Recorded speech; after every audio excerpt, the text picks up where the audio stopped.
I think it's quite clear that the way to force onboarding of a CBDC or this type of digital currency system is going to be some sort of crisis, some sort of event.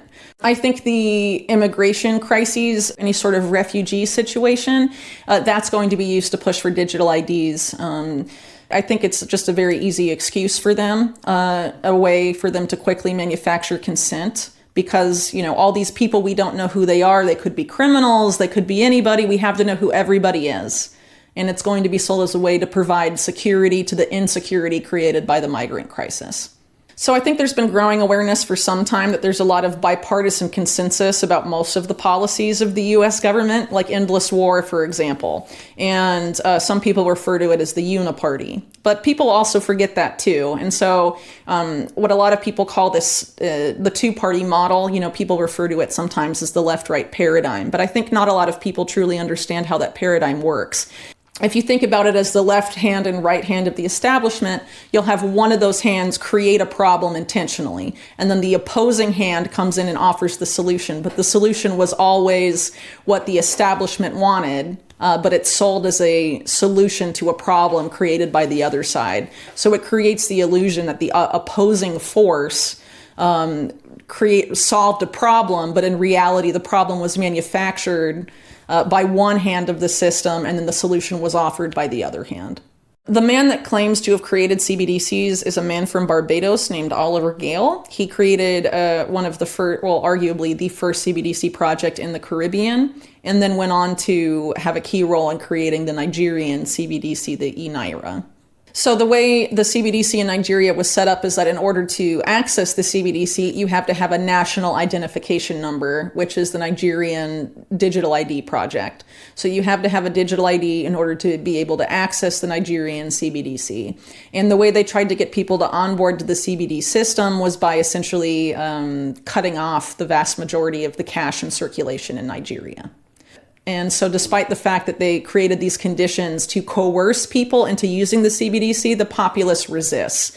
And that suggests that the idea of CBDCs being a tool for financial inclusion, the public doesn't seem to believe that, right? In Nigeria, these people that ostensibly suffer from this identity gap, that suffer from financial exclusion, don't want the financial inclusion that they're being offered by the CBDC. They don't see any real benefit. They see it as a tool of the state. And the state in Nigeria and in other African countries where these sort of systems are being rolled out, the governments have abused these systems to go after journalists or other people and violate human rights and all sorts of things. So it's not a tool for increased human rights. It's not a tool for increased inclusion. It's inherently exclusionary, and it's a surveillance tool.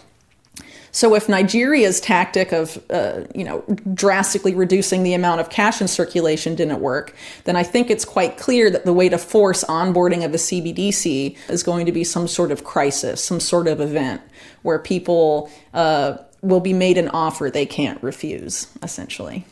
Whatever that crisis is that creates the situation where people will have, very little choice but to onboard to this new digital currency system, it could manifest in a number of ways, but regardless of how it manifests, what the narrative is going to be is that privacy is dangerous, anonymity is dangerous, specifically financial privacy is dangerous.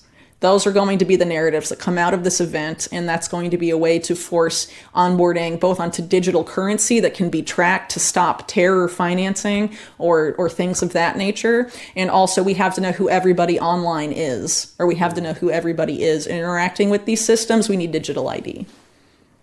Okay. It's very much tied up with efforts to regulate the internet. The effort to regulate the internet, specifically in the United States, has been going on for years. Under the Obama administration, they called it the driver's license for the internet. The idea is to have a government-issued ID be necessary for you to access the internet. And in doing so, they know not just what you're posting and saying online, they know what information you're reading online as well. But the difference is, once it's directly connected to a government-issued ID, they could prosecute you for things like publishing misinformation and all of that. And there's actually actually been pushes from people like former Google CEO Eric Schmidt to punish people who publish alleged disinformation, and that the need, that it's necessary to have IDs connected to social media accounts and to people's internet access as a means of facilitating those kinds of arrests or, law enforcement activity. Well, there's a couple of reasons why I think they'd want to have private banks have like a major role in this digital currency system to come. If there's a private sector entity banking you and managing your money, it's much easier for them to bank you than the federal government. So for example, if the Federal Reserve were to do a direct issue CBDC, it would be harder for them to freeze someone's bank account or debank them in any sort of significant way, as opposed to a private company where you have, for example, precedents where JP Morgan Chase, for example, debanked Dr. Mercola and some of his executives and didn't give any reason as to why. They just said, we can no longer provide you with financial services, no questions asked. That would be very hard to do in the case of a direct issued CBDC. This is something similar to the argument that's been made for social media companies censoring. They say, oh, but they're private companies, so they can restrict speech however they want. But we know now that their restrictions on private speech have been a result of public sector pressure, right? So again, people need to keep in mind that this is a public-private partnership. That's the prevailing model in the United States. The digital dollar in the United States is also going to be a public-private model. You'll have the Fed, the central bank, working with the private banks that own the Fed in the United States. And that will be the partnership between them will be the system. It's not going to be all public. It's not going to be all private. It is a partnership. If the Fed were to do a direct issued CBDC, it would take them a few years to design, experiment, and deploy it. If you're using these existing dollar-peg stablecoins, those are already here. They're already on blockchains. And a lot of those phases that would take the Fed a few years have already been accomplished if you choose to use those. And if you regulate them so that they have to, for example, keep their reserves at the Fed, then you're able to sort of have the same kind of system, but you don't have to go through the process of creating a direct issued CBDC. China, for example, they already have their CBDC, so the U.S. is behind. So to remain competitive, they say, and have a first mover advantage, we should go with the digital dollars that are already here. So that's dollar-peg stablecoins. The banks that are involved in this new system, it's very unlikely it's going to be the existing banks we have in the US right now. And that's because just like in 2008 and more recently with the Silicon Valley banking crisis, every time there's a major financial crisis, there seems to be a major bank consolidation wave. And you have Janet Yellen, the Treasury Secretary, saying during the Silicon Valley bank crisis, in front of Congress, that they are essentially only going to rescue systemically important banks, which is a designator that Yellen can just, she essentially decides who's a bank worth saving and who's not. And this is sort of the perpetuation of the too big to fail model that we heard about in 2008. So one indication the system is being rolled out in this way is looking at the people developing the infrastructure and what type of digital currencies they're supporting. So one of the biggest developers right now of CBDCs is this company called R3 that's backed by some of the biggest Wall Street banks in the world. And they were named by Central Banking Magazine as the CBDC Partner of the Year last year. And then they're developing a litany of CBDCs for countries all around the world. But that's just one part of what they do. They have this thing they call a digital currency accelerator. And the three types of digital currencies R3 develops are CBDCs, stable coins, and tokenized deposits or deposit tokens. And some banks in the US have already rolled out deposit tokens. Citigroup, JP Morgan. JP Morgan actually had a research paper out last year about how CBDCs are inferior to deposit tokens and how deposit tokens are better. So Oliver Gale, who defines himself as the founder of CBDCs, has more recently co-founded a company called Fluent Finance. What Fluent Finance is they attempt to create a trustworthy dollar-peg stablecoin that they call US Plus. And it's sort of framed as an answer to dollar-peg stablecoins like Tether that have been controversial for having opaque reserves. So the whole thing about US Plus is having trackable reserves in real time and all of this. And so it's an attempt to create a very extremely trustworthy and backed by a consortium of banks, a bank-led US dollar peg stablecoin. So if the inventor of CBDCs is moving into stablecoins, he probably knows that there's something there. So what first got you interested in this cyber pandemic? So not that long after the COVID, era began and the World Economic Forum started to be looked at, scrutinized more, particularly by independent media.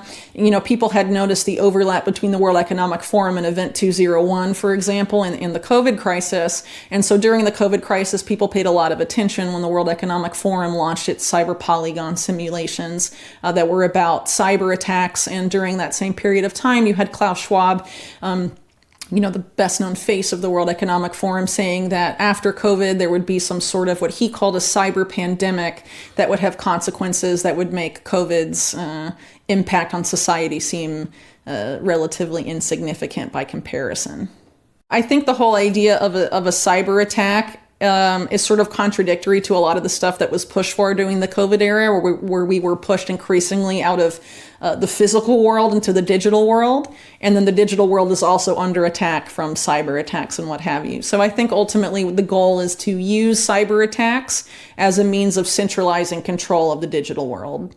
And based on these simulations, you think it's going to come in the form of a false hacker attack, or sure, who's going to be the villain in this scenario? Yeah. So one thing that gets overlooked a lot with cyber polygon and some of these other related simulations about coming cyber attacks is that they seem to involve the big banks, and some of them even involve central banks. There's a major theme of banking here, which I think has been unfortunately overlooked, and it sort of implies that one of these cyber attacks of the cyber pandemic will be on the financial system to some degree. So, for example, if you look at Cyber Polygon, it was the WEF, but it was done in partnership with Russia's largest bank, Sberbank, and was one of the opening speakers of it was the Russian prime minister and things like that, which is in direct contrast, for example, to the supposed Russian hacker narrative that's been propagated extensively in U.S. mainstream media. The U.S. government had no problem and no criticism participating in Cyber Polygon, and no criticism of the WEF for co-hosting their cyber simulation cyber attack simulation with the supposed hackers at large that supposedly interfered in the U.S. elections. They said that they did that? Well, okay, so in 2016 and 2020, there were a lot of, narratives propagated by U.S. mainstream media about Russian hackers, and none of those mainstream media outlets criticized the WEF for doing their big cyber attack simulation in partnership with the Russian government. Oh, they did it with the Russian government? Yeah, Cyber Polygon was the WEF and a subsidiary of Sberbank, Russia's largest privately owned bank, and also the Russian prime minister gave the opening remarks, and it was affiliated to some degree with the Russian government, yeah. So there's been a few entities besides the WEF that have sort of gamed out these cyber attack simulations in a very significant way. One of them is the Financial Services ISAC, or Information Sharing and Analysis Center, which is essentially the biggest private banks in the United States coming together to share information and plan shared responses to potential crises, including a cyber attack on the financial system. And FS-ISAC is affiliated to an extent with the WEF and also with the Carnegie Endowment. And the Carnegie Endowment has similarly charted out potential solutions if and when there is a major cyber attack on the financial system. And they did so in partnership with the Federal Reserve, the European Central Bank, and some of the biggest private banks in the world like JP Morgan Chase. Their proposed solution is to merge banks, banking regulators, and intelligence agencies as far as information sharing and analysis goes. So that's essentially having banks share your private transaction data directly with the CIA or any other U.S. intelligence agency that asks. Just kind of like a digital fusion center, an updated version of it. Yes. Mm-hmm. Yeah. And I mean, doing so is inherently unconstitutional. People would not consent to that if it were not for a major crisis that affects the banking sector. Yeah. Oftentimes they try and pilot these solutions before they're actually implemented. And if there isn't sufficient onboarding or uptake by the public, invariably an event comes along that creates fear and panic among the public to a very significant degree, and they begin clamoring for solutions to this problem that's causing the fear and panic. And the solution is often something that's been tested or pitched years prior. One example of this is, the Obama administration tried to make a driver's license for the internet, directly link your government issued ID to your online activity. And now we're seeing a push to do the same under the guise of stopping misinformation or stopping cybercrime and things like that. It's mainly coming from US, UK, and Israeli intelligence and the big banks through entities like the World Economic Forum's Partnership Against Cybercrime, for example. You basically think that this could be the great taking catalyst, or you just see a series of events that'll erode people's rights, or what?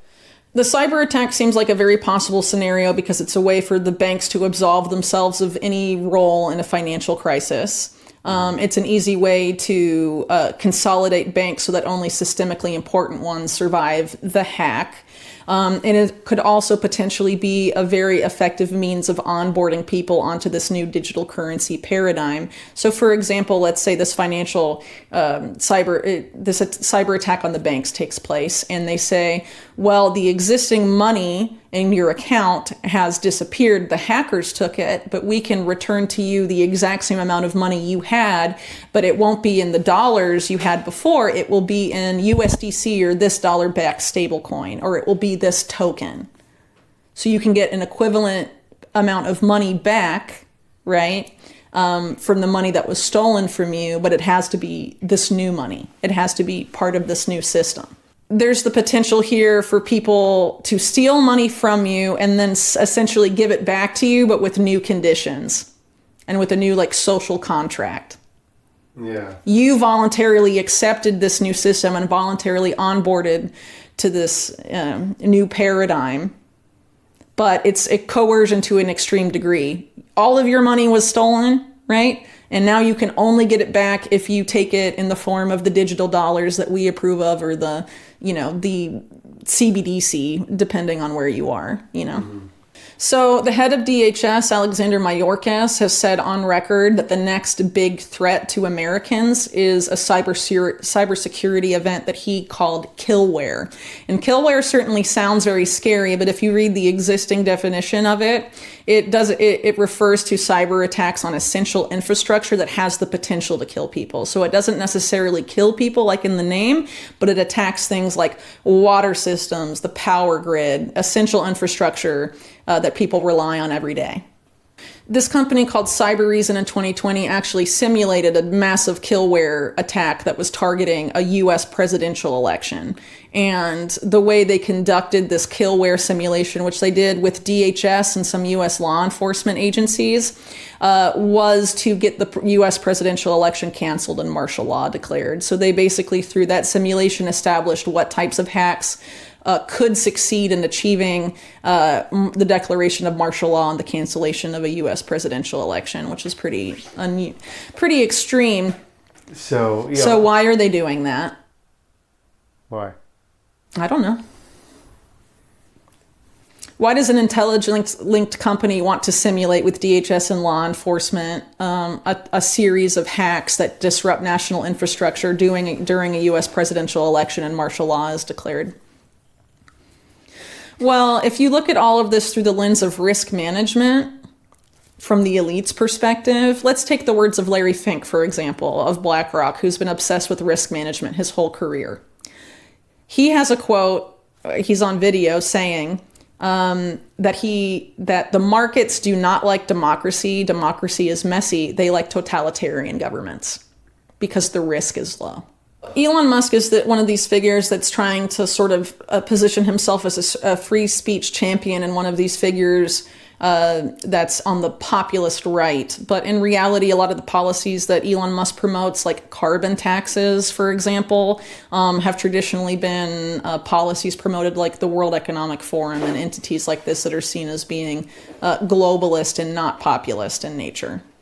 People forget that Elon Musk is someone whose business has depended to a large degree on government subsidies, and currently a lot of his companies either depend on mass adoption of electric vehicles via policies linked to the Sustainable Development Goals to phase out fossil fuel vehicles, or they are contractors for the Pentagon and intelligence, like SpaceX. So you're saying the guy looks like a front, or? Well, I think there's a conflict of interest with Elon Musk. So, for example, take his recent ownership of Twitter, now called X. The Pentagon has spent the better part of the last decade developing very sophisticated tools to manipulate social media, including bots and other techniques that, per the Air Force in one of their contracts, said was aimed at controlling people with social media like we control drones. Do you think that Elon Musk, as a Pentagon and intelligence contractor, would restrict the Pentagon's use of those tools they spent millions of dollars in over a decade developing? I don't think so. I think we're being pushed towards essentially the same policies, but by a different group of quote-unquote leaders who are trying to frame themselves as the opposite side of the political divide because the existing side that was pushing those they were using sort of more like left-leaning political rhetoric. And so because they got pushback, they're trying to sell those same policies in a different wrapper that's sort of cloaked in this rhetoric of populism and right-leaning politics. I think there's essentially a consensus that some other very significant financial crisis is in the cards for the next several years. And if you are the big banks and you know that's going to happen, you probably want to avoid a scenario like what happened in 2008, where the public knew that you were the source of the malfeasance and the economic problems, which of course spawned movements like Occupy Wall Street. If you want to avoid that, what is the best way to absolve yourself of any sort of blame for mismanaging or losing people's money?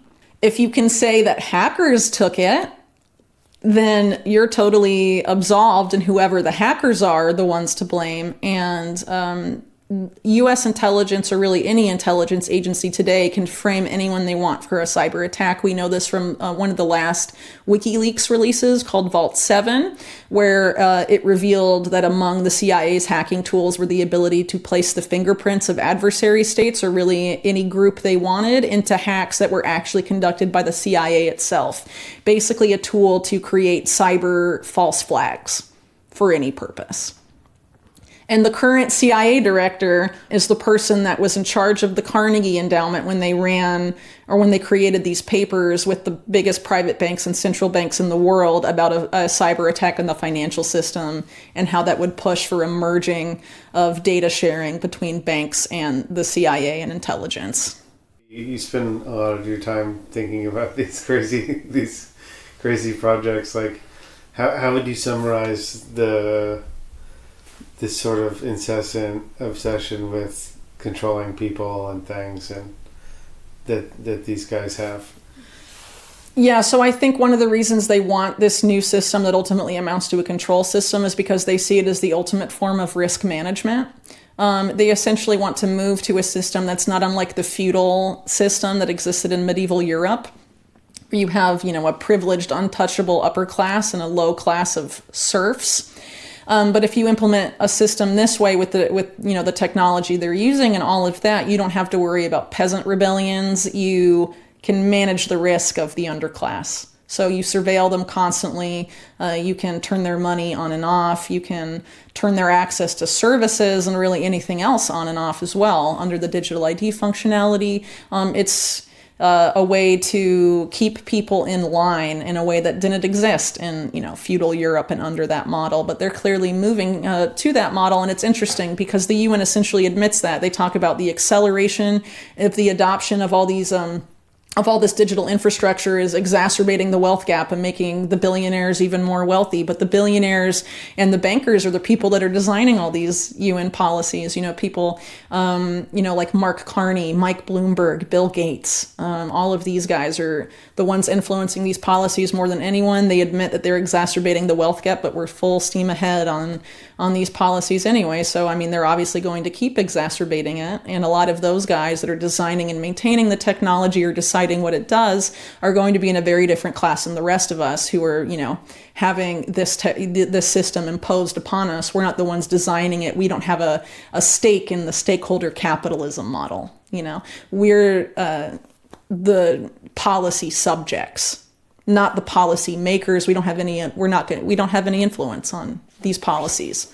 The people that do have that influence are oligarchs and bankers and, the elite, essentially.